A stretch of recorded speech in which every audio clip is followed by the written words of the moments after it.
সবুজ পায়ের ওপর পা দিয়ে আমরা এগিয়ে যাচ্ছি হাওড়ার দিকে।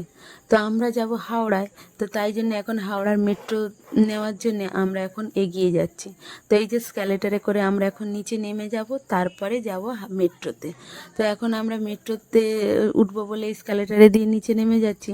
এখন আমরা মেট্রোতে উঠে পড়েছি, আর এই যে নীল লাইট জ্বলছে তাহলেই বোঝা যাবে যে আমরা এখন নদীর তলায় আছি।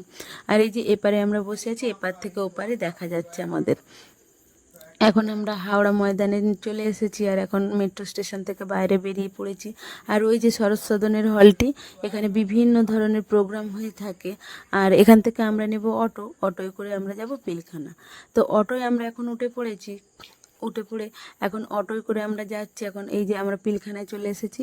আজকে আবারও যাব সেই পাপ্পু টেক্সটাইলসে। আর এখানে আমরা চলে এসেছি, আর ওই যে কাকু বসে আছে দেখা যাচ্ছে। কাকুর সঙ্গে আমাদের অনেক দিন পর দেখা, আর কাকুর সঙ্গে দেখা করে আমরাও খুব খুশি হয়েছি, আর কাকুও বেশ খুশি।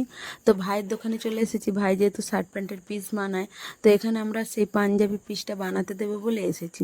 আর এই যে অনেক রকম কালেকশন রয়েছে, তোমরা অবশ্যই এই দোকানে এসো, তোমাদেরও ভালো লাগবে এখানের শার্ট প্যান্টের পিসগুলো। তো আমাদের পাঞ্জাবির মাপ দেওয়া হয়ে গিয়েছে, এখন আমাদের বাড়ি ফেরার পালা। আর এই যে কারবালা সেই মসজিদটি। এখন আমরা বাড়ি ফিরবো বলে এই যে অটোয় উঠেছি। আর এখানে আমরা হাওড়া স্টেশনে চলে এসেছি, আর ওই যে হাওড়ার ব্রিজটা দেখা যাচ্ছে। অনেক দিন পর আবার বাসে উঠলাম, আর যেহেতু আমি জানালার ধারে সিটটা পাইনি, তাই জন্যে হাওড়ার ব্রিজটা ভালোভাবে দেখাতে পারলাম না। এখন আমরা যাচ্ছি বাসে করে হাওড়া ব্রিজের উপর দিয়ে। আর এই যে বড় বাজারের কাছাকাছি চলে এসেছি, আর ওই যে দেখা যাচ্ছে সেই বড় বাজারের সেই চার্চটি।